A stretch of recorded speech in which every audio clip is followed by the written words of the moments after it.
think that's good. All right. Are we come back in? All right, come back in. I don't have a lot of time.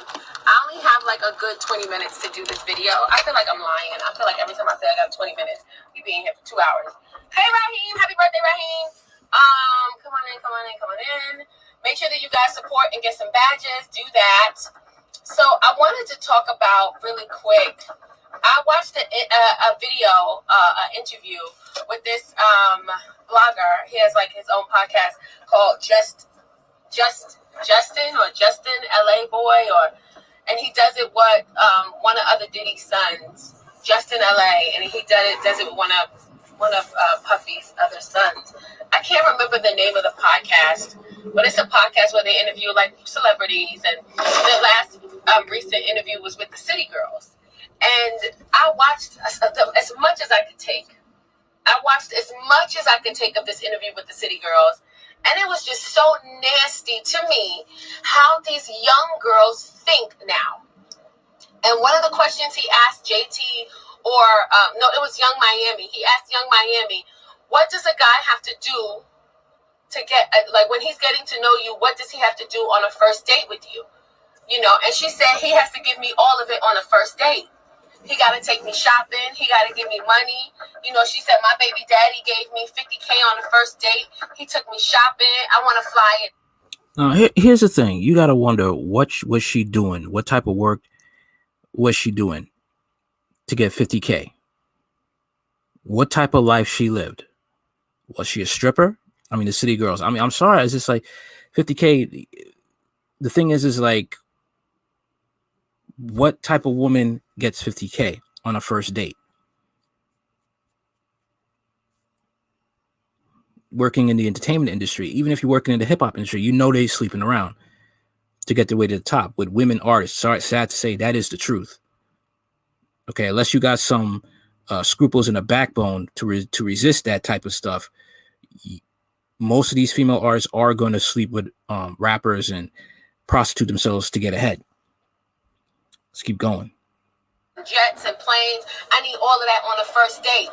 And if you can't come to me with all of that on the first date, go get it and come back when you can. And I think that it's setting an unrealistic precedent for real women in the world, especially real young girls in the world. When you telling young girls, and this is the thing, people always feel the way when I say this. Women always say, your kids shouldn't be listening to me, like I'm not their mom, you their mom. But when you are an influencer and you're a public figure, you have to be mindful that regardless of whether you want to or not, you are an influence. And that's the facts. That is the facts. But like I said, since, hip hop industry is not owned by black people, it's really owned by white people. Okay. And they push this narrative. What does that say? A lot of people say, a lot of blacks in the urban community say, who owns hip hop, who runs hip hop? It's not black people. It's not.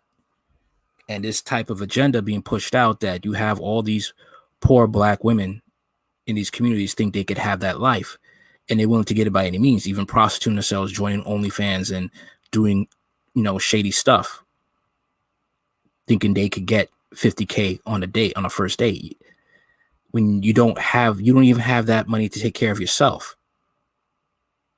You have to do better with the way you choose to influence people. And this 25, 26-year-old girl is on this podcast, viewed by millions, saying that in order for a dude to talk to her, he has to have dropped money on her on the first date, $50K and up. He needs to take her shopping, buy her bags. He needs to make sure that he buys her bags. He needs to show on the first date that he can take care of her. And the only problem that I have. Thing is with that, right? The thing is with what's being said is that you're going to have a lot of black men from the community but grew up without fathers that are going to take this advice and think this is the way to go. Meanwhile, you're not the only person getting $50K from her. She's getting her student loans paid off by you following this type of garbage. Let's just keep going. Let's just keep going. He makes millions of dollars is telling the everyday average girl that she needs to live by. And what happens is those really good men get overlooked. Those really good men are unseen. Those really good men are not good enough because we are living and we're teaching these young women to live by a standard that is unrealistic. That's the truth. That is the truth. Many men have talked about this. Women want burqa bags, but they don't have money for their own burqa bag. Okay, you talk about being independent, but buy your own burqa bag. I'm not saying a man can't spend things on you in a serious relationship, but on a first date, no. You're getting to know each other. But you have women who want this type of lifestyle and don't understand they don't fit that lifestyle. You don't have the income to be in that income bracket where even a man wanted to pay that for you. He would look at you like, who are you?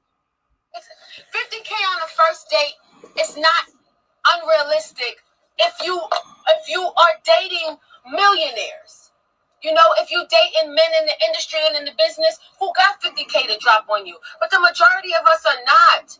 And a man's value can't only come from his finances. There are some real good fucking men out there who are getting overlooked and overseen because women like this are setting this bullshit ass precedent for these young girls to listen to. That's my concern. There are young men and women out there listening to this bullshit. If a man can't drop 50K on me on the first date and buy me the bags I want, then I can't fuck with him. Like there's some good men out there who ain't got 50K to drop on you. There's some good men out there who busting their ass in college working to become a doctor. Ain't no doctor gonna drop 50K on you. Ain't no dentist gonna drop 50K on you. Ain't no school teacher gonna drop 50K on you. But that man gonna treat you so good. The value in men has become so insane. If he can't buy me a Birkin on the first date. Now you're going to have girls who can't buy themselves Birkins on the first date. Half these women listening to you can't afford their own lifestyle. And you out here telling them that this is the type of Facts. expectations they should have for these men?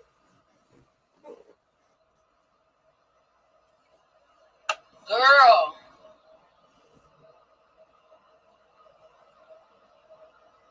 I feel sorry for the good men, you know. I feel sorry for the good men who making,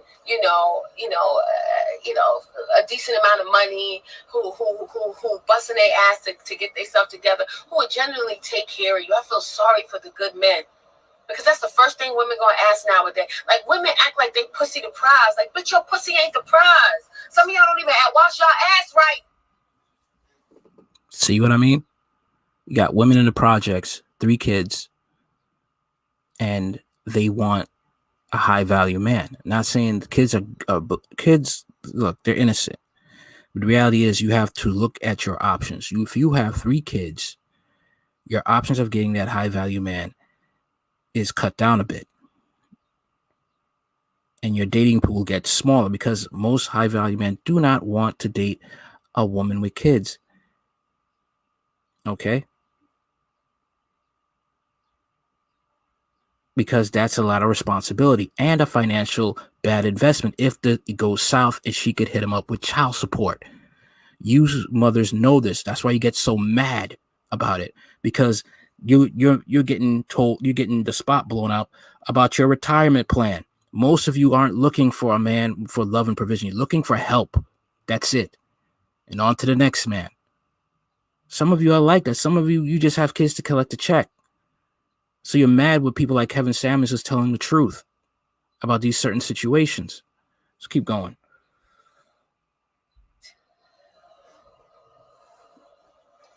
Some of y'all women, I watch women go into, I spent some time out these past couple of weekends hanging out, getting back into the world, and I've watched men approach women, and these women act like they pussy the prize.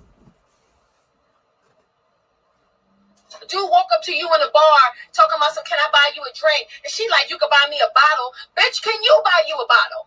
Because if you can't buy you a bottle, then get the fuck out my face. And it's always that African American women. Like, I don't. It's just us. It's us. Women walk into the club, they got their titties hanging out, they got their fucking ass hanging out, and then they want to tell a dude, I don't drink drinks, regular drinks. If you're going to buy me something, you need to buy me a bottle.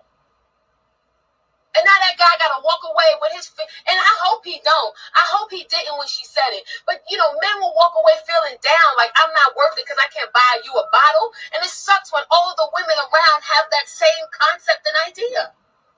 It blew my mind when I heard her say that.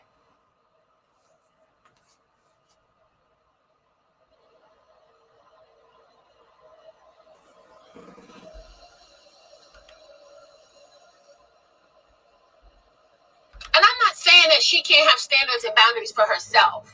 Because if she's, but you have to also be able to explain to people when you speak that this is something that I asked for because I'm in the position in my life, I'm in the stage and on the level in my life where this makes sense for me because of what I'm bringing to the table. So, and that's the thing. Most women don't want to hear about bringing to the table. They say they are the table.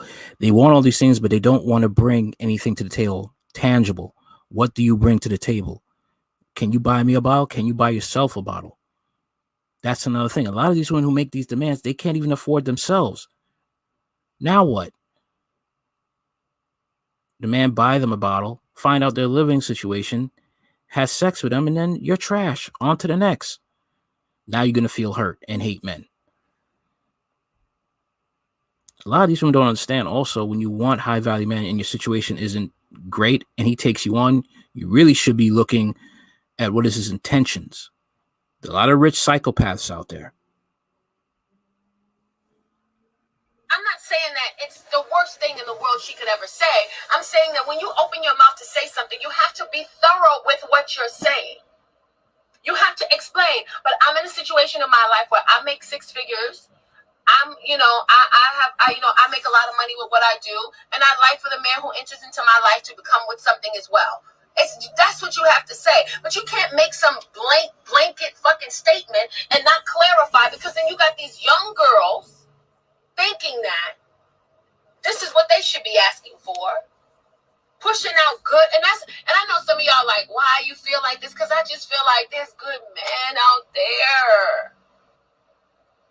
There's good men out there. There's good black fucking men. There's good black solid men out there who gotta deal with this fucking generation of fuckery. Because people are idolizing the city girls. And I'm not knocking the city girls. I'm saying you have to understand what role you play in society and what type of influence you have on these young girls. And you have to do better simply because of the influence that you have.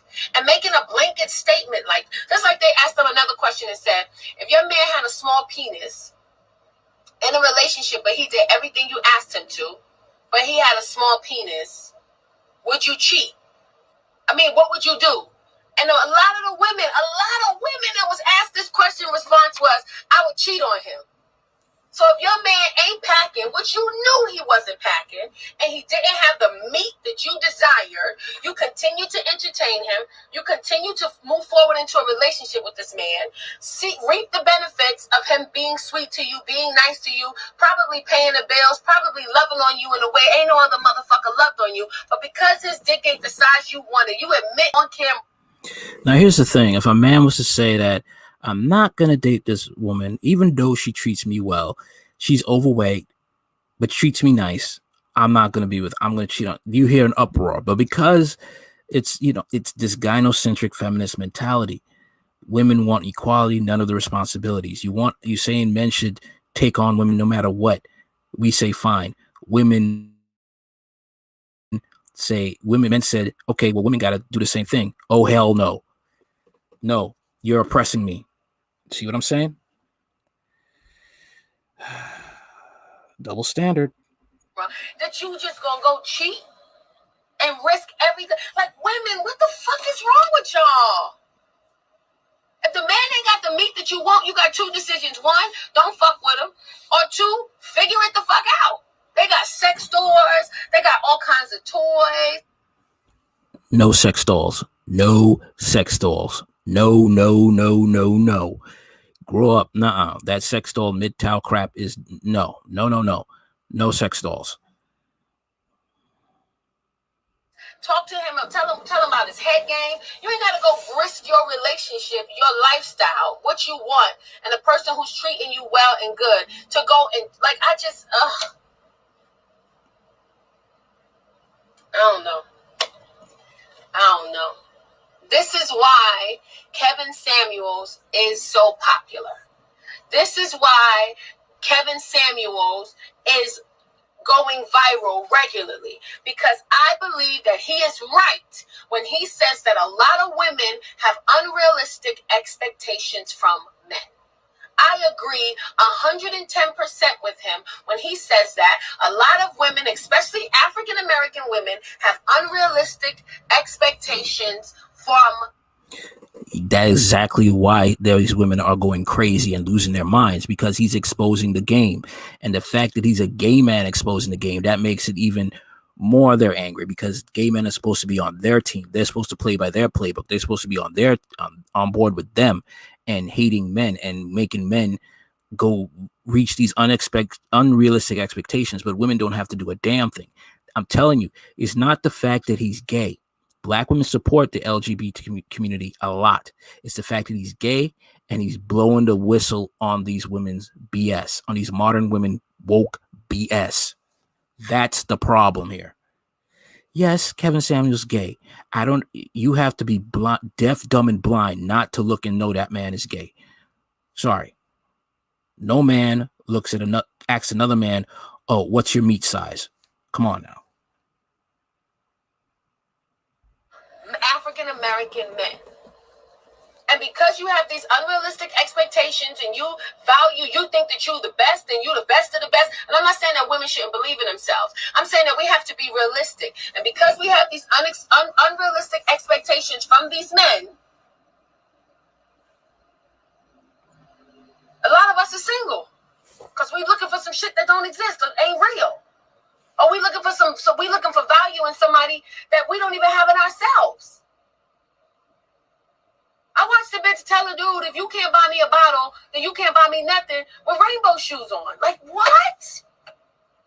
Those are rainbow shoes. Those are shoe dazzle shoes. Those are $10 fucking shoes. And you got the nerve to tell a man that he, like women think that they pussy so valuable. Like, Jesus. I don't know. I'm gonna end it right here. That's just basically, what else can be said?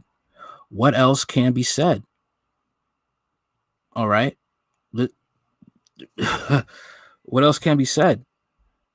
I mean, what as they would say, Manosphere highlights daily. What more proof do you need? How much proof do you need?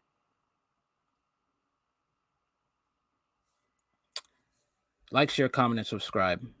Later. That's all I can say.